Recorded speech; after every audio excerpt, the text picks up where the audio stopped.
व्यक्ति ये चाहता है कि उसे रसायन सेवन करना है तो सबसे पहले उसे भ्रष्टा प्रोक्ता प्रदोषण, ये आप जानते हैं। ये आप द्रव्यगुण में जो पढ़ते हैं हरितकी के बारे में, चबा के खाएं तो ये अग्नि को बढ़ा। चाहे आप हमारे साथ जूम में भी जुड़े हुए हो, बहुत बहुत धन्यवाद। आज के लिए इतना ही। आप सबको नमस्कार। आप सब चलिए, नमस्कार आप सभी को। आज फिर से हम अपने चरक संहिता के पाठ के सत्र में आपका स्वागत करते हुए आज फिर से हम स्टार्ट करते हैं अपनी चरक संहिता के जो आगे के हमने सूत्र पढ़ने हैं, उन सूत्रों के बारे में आज हम बात करेंगे। हमने पिछले सत्र में आपको 21वां सूत्र तक कर लिया था, 21 सूत्र हमारा हो गया था। 21 सूत्र के बाद अब हम चलेंगे 22 सूत्र पर।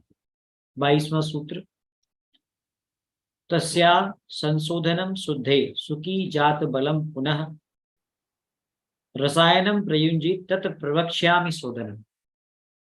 इस सूत्र का अर्थ क्या है? अगर आप देखें तो इस सूत्र का अर्थ ये है कि अगर किसी को आपने रसायन सेवन कराना है तो सबसे पहले आप जो है रसायन सेवन करने से पहले आप उसका शोधन जरूर करें। मस्ट हैव टू डू तो शोधन आपको करना अत्यंत आवश्यक है, तभी आप रसायन सेवन कराएं। ये बात आचार्य ने यहाँ कही। तो यानी कि जो भी व्यक्ति ये चाहता है कि उसे रसायन सेवन करना है तो सबसे पहले उसे संशोधन उसका किया जाना चाहिए। यानी उसे वमन है, विरेचन है, बस्ती है, नश्य है, इन सभी से शुद्ध करने के बाद ही रसायन का सेवन करना चाहिए, ये बताया। अब आगे आचार्य चरक में पुनर्वसु आत्रेय और अग्निवेश के बीच का संवाद है, उसमें कहते हैं कि भी चलो आगे हम आपको रसायन के बारे में, बहुत सारे रसायनों के बारे में बता रहे हैं,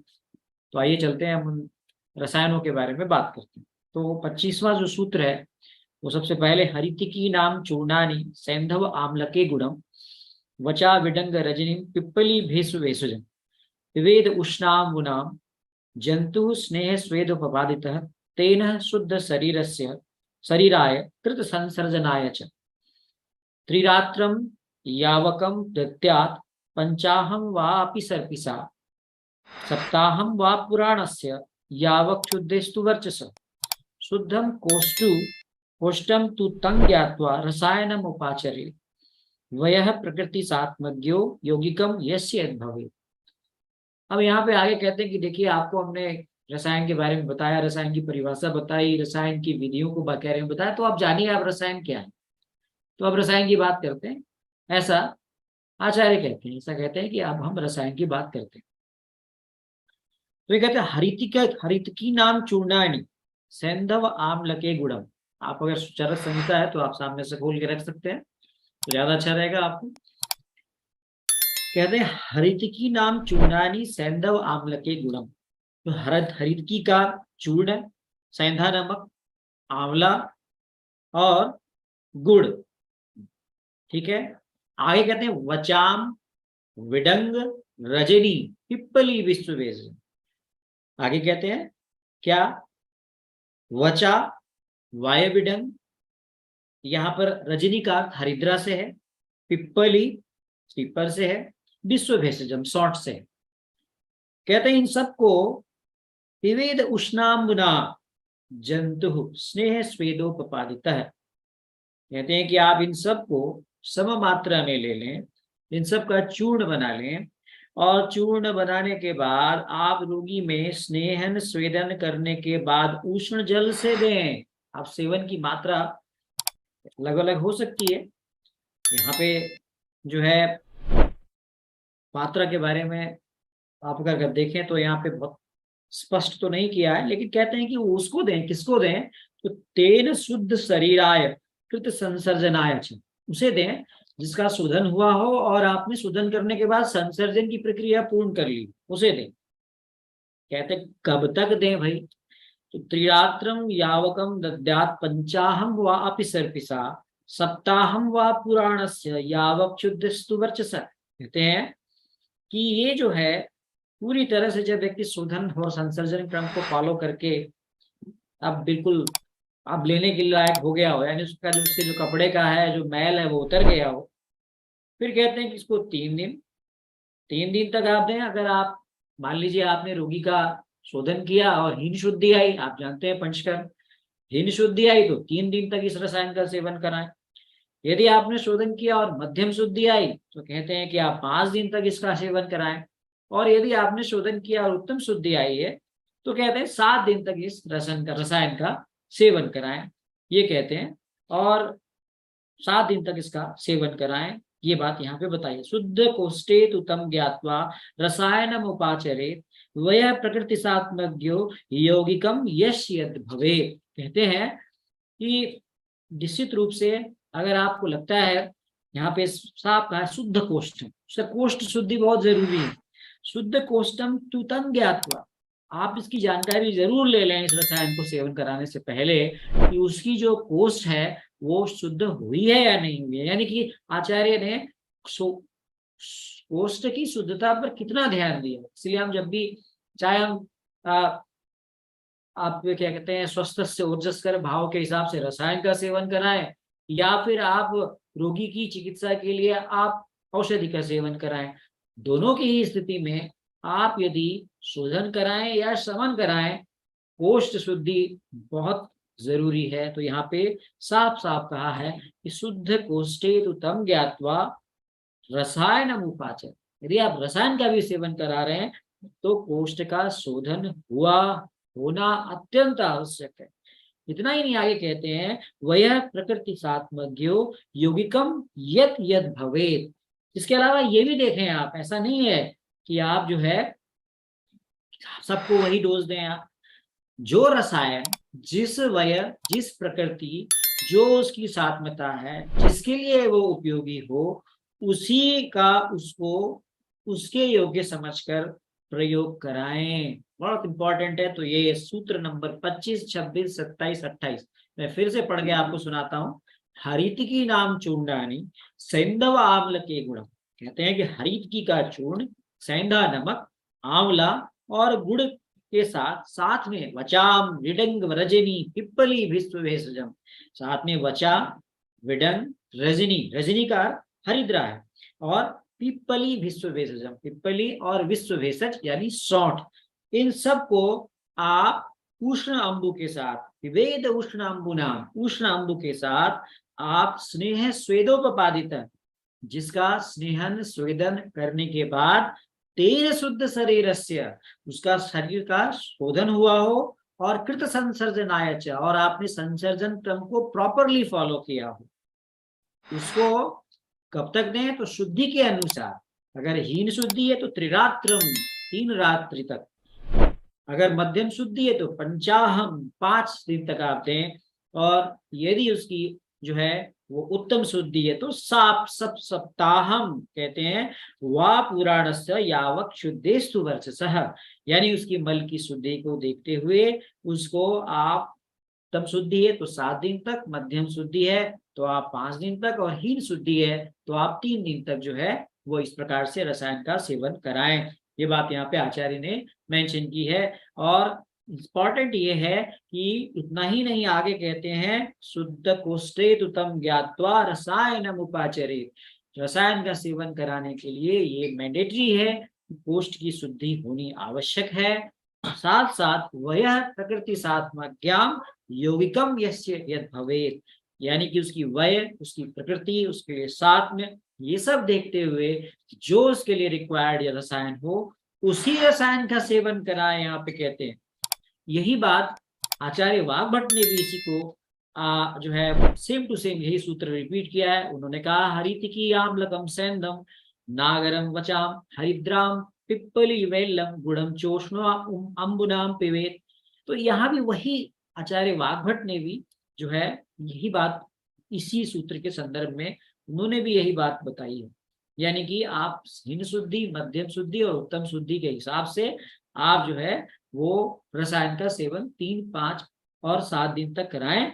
और आपको लगता है कि यदि शोधन अच्छा हुआ है और आप ने संसर्जन प्रॉपर करा लिया, संशोधन क्रम भी आप जानते हैं कि उसका भी ऐसा ही रहता है प्रयोग, नहीं आप उसमें भी जो है अन्नकाल में आप जो है 7 अन्नकाल तो अब उत्तम शुद्धि है, तो फिर इसी प्रकार से आप जो है अन्य कालों में विवाहित आप पढ़ेंगे, जब आप संसर्जन क्रम पढ़ेंगे, अभी चूंकि उस कॉन्टेक्स्ट में हम नहीं बात कर रहे हैं तो बहुत सारे लोग नहीं समझ पाएंगे। तो वहां पर भी संसर्जन में भी जो पेया विलेपी अकृत कृत यूज जो है वो त्रिद्विरथेक, 3 अन्नकाल, 2 अन्नकाल और 1 अन्नकाल तक सेवन करने का उल्लेख कराया है। तो कहने का अर्थ यह है कि संशोधन के उपरांत ही आपने रसायन का सेवन कराना है। आगे आइए अगला सूत्र पढ़ते हैं। अगर आपने चरक संहिता खोल रखी है तो आपको सूत्र यहाँ दिखेगा। सूत्र के साथ साथ पढ़ना, शास्त्र का ज्ञान करना अत्यंत लाभप्रद होता है। वीरू रघुवंशी जी, ज्ञानेंद्र सहपाठी जी, रवि कुमार सिंह जी काफी दिनों बाद आए हैं, अजीत नायक जी, सांझ जी के नाम से हैं कोई, मोहित राजकुमार जी हैं, अर्चना कैदानी जी हैं, आप सभी का बहुत बहुत स्वागत है। आप अपनी अपनी कमेंट्री भी इसमें कर सकते हैं, इन सूत्रों में अपनी कमेंट्री भी कर सकते हैं। लास्ट में हम सेशन में कमेंट्री भी लेंगे। चरक संहिता आपके पास होगी, आप जो है गोरखनाथ चतुर्वेदी जी की व्याख्या की भी आप चरक संहिता अपने पास रख सकते हैं। चक्रपाणी की टीका भी आप अपने पास रख सकते हैं। इन पे हम रोज रविवार को प्रयास करते हैं कि 9:30 बजे हम इस सत्र को आधे घंटे का रखें। अगला जो सूत्र है अगर आप पढ़ें तो हरितिकी पंच रसाम उष्णाम लवणाम शिवाम। देखिए पढ़ने का अर्थ क्या है कि आपके जो सभी लोग प्रैक्टिस करते हैं या सभी लोगों को रोज अवसर तो मिलता नहीं है कि हम शास्त्र को खोलें, शास्त्र को पढ़ें, तो कई चीजें दिमाग से जो धीरे धीरे चली जाती है। दिमाग यानी बहुत समय तक आप किताब को अपनी रैक में रख देंगे तो वहां पर भी आप धूल मिट्टी जम जाती है। तो हमने इसको क्या करना है, केवल सफाई करनी है और हमने इसको झाड़ियों को हटाना है। नहीं तो जैसे कि कहीं पर आपने बगीचा बनाया और वहां पे बहुत सारे बहुत दिनों तक आपने देखा नहीं, तो झाड़ियां लग जाती है, तो फिर झाड़ियों की कटिंग करते हैं, फिर नए नए आपके फिर वहां पे जो भी आपने लगाया है वो एकदम वहां पे फिर से पुनर्जीवित हो जाते हैं। तो आपके अंदर जो पढ़ा है आपने, जो जाना है आपने, वही चीज एक बार रिफ्रेश करने के लिए है। हरित की पंच रसाम उष्णाम लवणाम शिवाम, बड़ा अच्छा है। यहाँ थोड़ा थोड़ा आपको इससे द्रव्यगुण के बारे में भी जानकारी मिलती है। तो कहते हैं हरितकी में लवण रस छोड़ करके बाकी सारे रस, मधुर है, अम्ल है, लवण है, कटु है, तिक्त है, कषाय है, ये सब है। केवल इन्होंने क्या कहा, हरितकी पंच रसाम उष्णाम लवणाम शिवाम। तो यहाँ पे कहते हैं कि ये वीर्य में कैसी है हरितकी, तो कहते हैं उष्णाम। तो इसमें लवण रस रहित और अन्य रस हैं इसमें उपस्थित हैं, ये यहाँ पे सूत्र का मतलब है। कहते हैं शिवाम, शिवाम का अर्थ क्या है, शिवाम का अर्थ कल्याण प्रद के सेंस में, यानी हरित की जो है वो सबके लिए कल्याणकारी। तो हरित की पंचरसाम उष्णाम लवणाम शिवाम, अगर आप तोड़ तोड़ के पढ़ेंगे तो हरित में 5 रस हैं, लवणाम लवण रस को छोड़ करके बाकी शेष रस हैं, और ये शिवाम, शिवाम का अर्थ यह है कि शिव के समान कल्याणकारी है, सबके लिए कल्याणकारी। समझ में आ रहा है बात। आगे कहते हैं दोषानुलोमनी लघ्वी विद्या दीपन पाचन। ये जो हरित की है ये दोषों का अनुलोमन करती है, लघु है, साथ साथ विद्या दीपन पाचन। ये कहते हैं कि दीपन और पाचन करने वाले के रूप में जानी जाती है। यानी कि अगर आप हरितकी के गुणों को, क्योंकि आगे जो है चर्चा हो रही है रसायन की, पहले सबसे पहले तो रसायन भेषज और अपेषज की बात की गई, फिर जो है वो रसायन सेवन की बात की, रसायन को समझाया आचार्य ने, फिर रसायन को लेने के तरीके बताए, फिर रसायन लेने के कौन योग्य है बताए। तो अब आगे जो है वो रसायनों पर चर्चा हो रही है, जिसमें सबसे पहले जो है वो हरित पे चर्चा हो रही है। तो कहते हैं कि आगे कहते हैं आयुष्याम पौष्टिकी धन्याम वयस स्थापनी पराम। कहते हैं कि हरित की जो है ये हमारे आयुष्य को देने वाली है, हमें पुष्टि करने वाली है, हमें जो है यहाँ पे एक प्रकार से कहा गया है कि धन्य है, हरित की धन्य है। कहते हैं धन्य, धन्य है, कहते हैं ना किसी को आप धन्य हैं बहुत, अगर हम किसी के गुणों की तारीफ करते हैं तो कहते हैं आप महान हैं, आप धन्य हैं। तो हरित के लिए कहा धन्याम वयस स्थापनी पराम, और आयु की स्थापना करती है। रसायन सेवन का उद्देश्य ही वयस स्थापन है। तो आयु की स्थापना का अर्थ यह है कि आप जितने समय में भी जीवित रहें आप सुखपूर्वक स्वस्थ और निरोगी रहें, ये यहाँ पे इसका अर्थ है। आगे कहते हैं क्या, सर्वरोग प्रशमनी।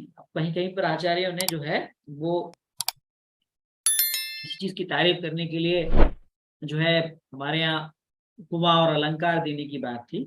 तो कहते हैं कि सभी रोगों का प्रशमन करती है।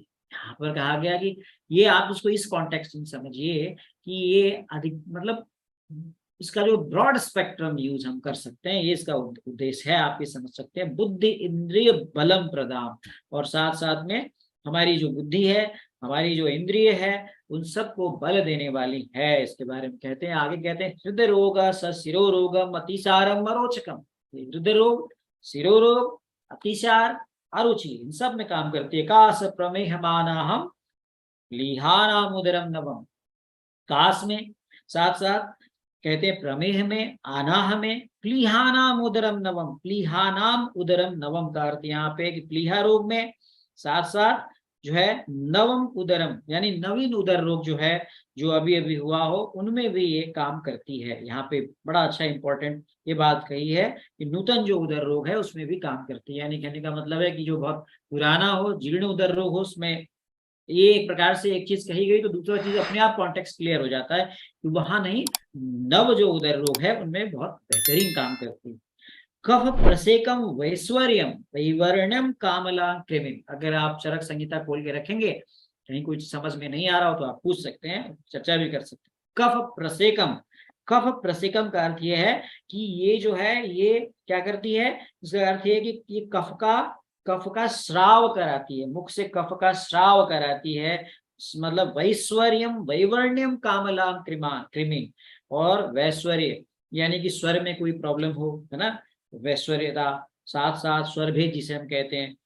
वैवर्ण्यम, यदि जो है व्यक्ति का एक प्रकार से जो है शरीर की कलर में, कॉम्प्लेक्शंस में कोई विकृति आ गई हो, वहां पे इसका उपयोग कर सकते हैं। कामला में आप इसका प्रयोग कर सकते हैं। कामला में तो बहुत प्रिसाइज इसका उपयोग है, आप पढ़ेंगे कामला, आगे कामला चिकित्सा में पढ़ेंगे आप। आगे कहते हैं कि कृमिन, और कृमि रोगों में भी इसका प्रिसाइज इसका प्रयोग है। स्वयथु तमकम शर्दी क्लेव्यम अंगावसाधन। इतना ही नहीं, जिनको जो है वो छींके आ रही हो बहुत ज्यादा, और साथ साथ में कह रहे हैं कि आगे स्वयथु तमकम, और तमक श्वास के रोगी में, तमक श्वास के रोगी में, छर्दी के रोगी में, क्लैब भी हो, मतलब क्लैब का अर्थ जो है नपुंसकता, साथ साथ अंगावसाधन, साथ साथ अंगों में अवसाद जैसी स्थिति हो गई हो, क्षीणता हो, एक प्रकार से दर्द हो रहा हो, वेदना हो रही हो, अंगों का अवसाद यानी डिप्रेशन ऑफ द ऑर्गन्स, कहने का अर्थ ये है। आगे कहते हैं स्रोतो विबंधान विविधान प्रलेपम हृदय रसो। कहते हैं इसके अलावा जो है ये स्रोतो विबंध यानी स्रोतोरोध को दूर करने वाली है। आप सब जानते हैं कि जो है रोग की उत्पत्ति में बहुत बड़ा रोल जो है वो स्रोतो अवरोध का भी होता है। स्रोतो अवरोध विबंधान, विबंध को दूर करने वाली है। और विविधान प्रलेपम हृदय रस, साथ में कहते हैं कि ऐसा लगे जैसे कि किसी को हृदय और वक्ष स्थल पर प्रलेप कर दिया गया हो, ऐसे ऐसे में भी आप इसका प्रयोग करा सकते हैं, इसको दूर करने वाली है कहते हैं। साथ साथ स्मृति बुद्धि प्रमोह च जय शीघ्रम हरितकी, ये हमारे शरीर में स्मरण शक्ति और बुद्धि, स्मरण शक्ति का एक प्रकार से विभ्रम हो जाना, बुद्धि का विभ्रम हो जाना, इनको भी जो है ये दूर करने वाली हरित की है। तो हरित की के गुणों को अर्चना जी यहाँ पे समझाया गया है कि हरित की किस प्रकार से इंपॉर्टेंट है। तो ये हमने चरक संहिता चिकित्सा स्थान रसायन अध्याय, पहला अध्याय अभ्याम्ल की रसायन पाद का हमने 29वां, 30वां, 31वां, 32वां, 33वां, 34वां सूत्र पढ़ा। आप इस पे चर्चा कर सकते हैं। तो रसायन में जो भी, रसायन अधिकार में आगे जो भी आप औषधियां जानेंगे, पढ़ेंगे, वो सब उत्तम है, सबको शरीर के लिए उत्तम बताया गया है, और सबको जरा और व्याधि को दूर करने वाली औषधियों के रूप में बताया गया है। तो यहाँ पर इसीलिए इसका सबसे इम्पोर्टेंट जो है, सबसे पहले हरितकी को सबसे पहला प्रधानता दी गई है, और हरितकी का सबसे पहले यहाँ पे उल्लेख किया आचार्य ने। बाद में देखेंगे आप आम्लकी का उल्लेख है, पहले हरितकी का उल्लेख है। तो हरिकी कहते हैं कि हरितकी जो है, यानी उस समय भी हरितकी पर बहुत अनुसंधान रहा होगा, हुआ होगा, और देखा गया होगा इसके गुणों को, तभी उसके बारे में सबसे पहले आचार्य ने इसको सबसे पहले मेंशन किया है। तो ये इंपॉर्टेंट रेफरेंस था जिसको मैंने आपको बताया।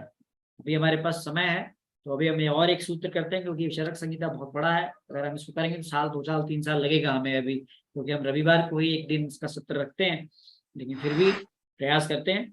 आगे कहते हैं, देखिए इसमें बहुत इंपॉर्टेंट है, हरितकी के बारे में थोड़ा सा आप सब जानते ही होंगे कि हरितकी के जो भेद हैं आप सब जानते हैं। विजया, रोहिणी, पूतना, अमृता, अभया, जीवंती, चेतकी, पथ्या, 7 प्रकार की इसकी जातियां हैं। आप ये सब पढ़े होंगे द्रव्य गुण में।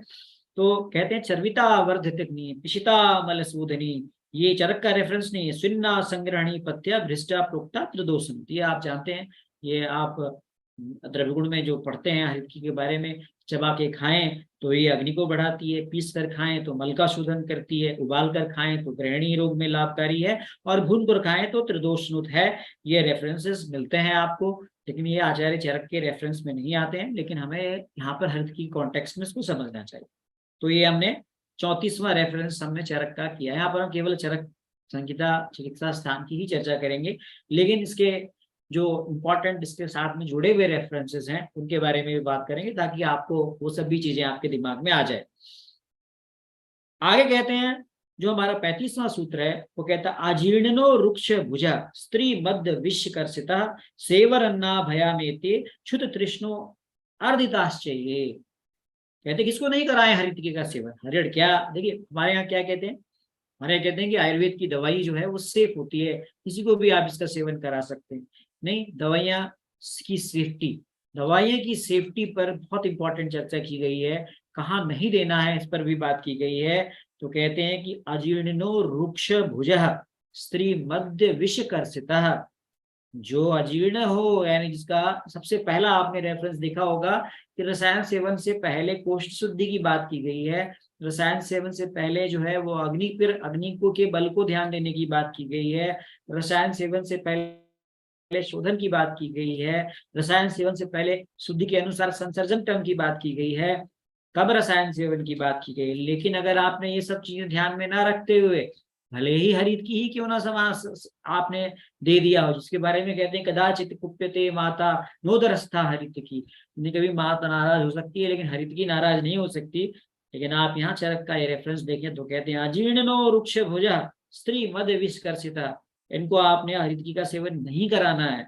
जो अजीर्ण हो, जिनको अजीर्ण हुआ हो, जिन्होंने रुक्ष भोजन किया हो, स्त्री मध्य विष कर्षिता, जो अत्यधिक मैथुन सेक्सुअल एक्टिविटीज में इन्वॉल्व हो, जो बहुत ज्यादा जिन्होंने लिकर लिया हुआ हो, जिन्होंने कोई पॉइजनस सब्सटेंस लिया हुआ हो, विष सेवन किया हुआ हो, जो व्यक्ति स्त्री मध्य विष कर्षिता, यानी बहुत जिसकी इम्यूनिटी बहुत मतलब बहुत कर एकदम मतलब लो लेवल पे चला गया हो, यानी कि एक प्रकार से समझ लीजिए कि जैसे हम देखते कैचेक्सिक है, कैंसर का मरीज है, इस प्रकार का मरीज है, कृषित हो चुका है, शरीर कमजोर हो चुका है, साथ साथ सेवरन्ना भया में चित तृष्णा अर्धिताश्चये।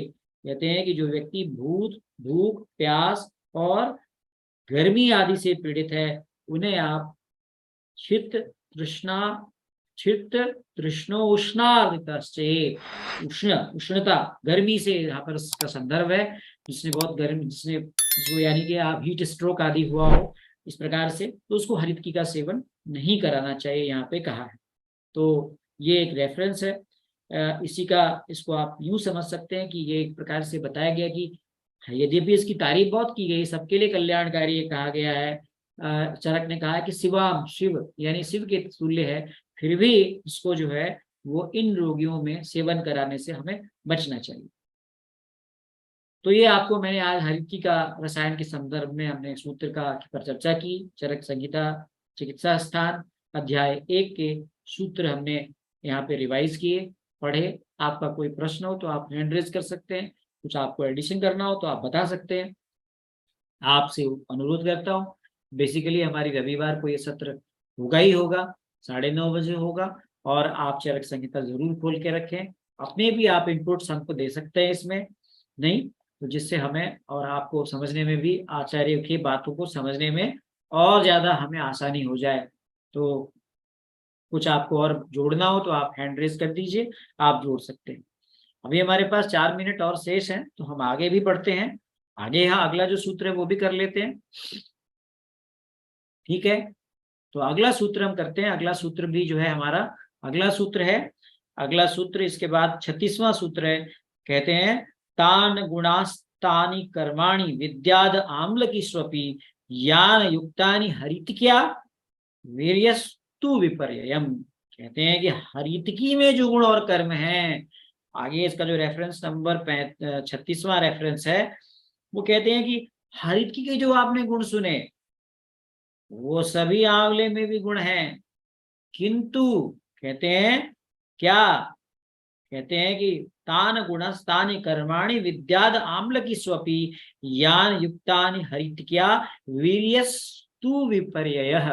केवल वीर्य में विपरीता है, यानी हरित की जो आपने पढ़ा था, हरित की पंच रसाम उष्णाम, हरित की उष्ण वीर्य थी, जबकि आम्ल की वही होकर के सारे गुणों से युक्त होकर के भी वीर्य में शीत है।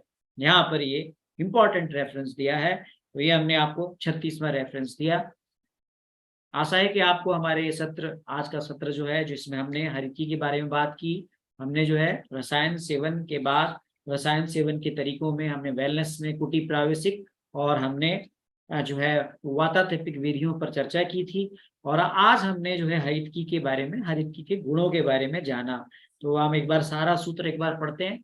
हरितकी पंचरसाम उष्णाम लवणाम शिवाम दोषानुलम्नी लघ्वी विद्या दीपन पाचनी आयुष्याम पौष्टिकी धन्याम वयसा स्थापनी पराम सर्वरोग प्रशमनी बुद्धि इंद्रिय बल प्रदा पुष्टम गुल्मम उदावर्तम शोषम पांडवामयम मदम अर्षासि गृहिणी दोषम पुराणे विषमम ज्वरम हृदरोगम सशिरोरोगम अतिसारम अरोचकम कासम प्रमेह आनाहम क्लीहानाम उदरम नवम कफ प्रसेक वैश्वर्यम वैवर्ण्यम कामलाम कृमिन स्वयतु तमकम शर्दी क्लैब्यम अंगावसादनम।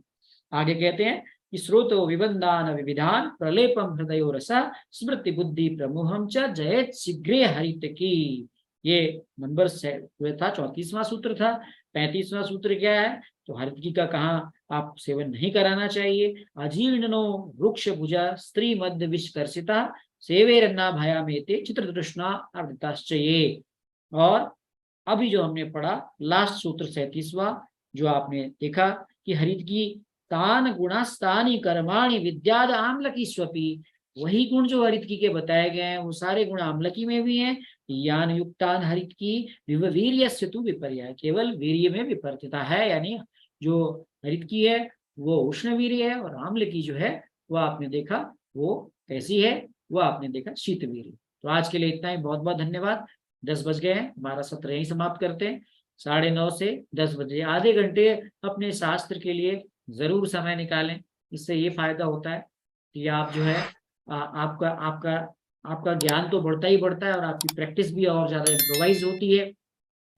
हमारे आपको अगर छूट गया हो, आप नहीं ज्वाइन कर पाते हो, तो हमारे फेसबुक पेज पे ये वीडियो अपलोडेड होता है, आप वहां देख सकते हैं। यूट्यूब पेज पे भी ये वीडियो अपलोडेड होता है।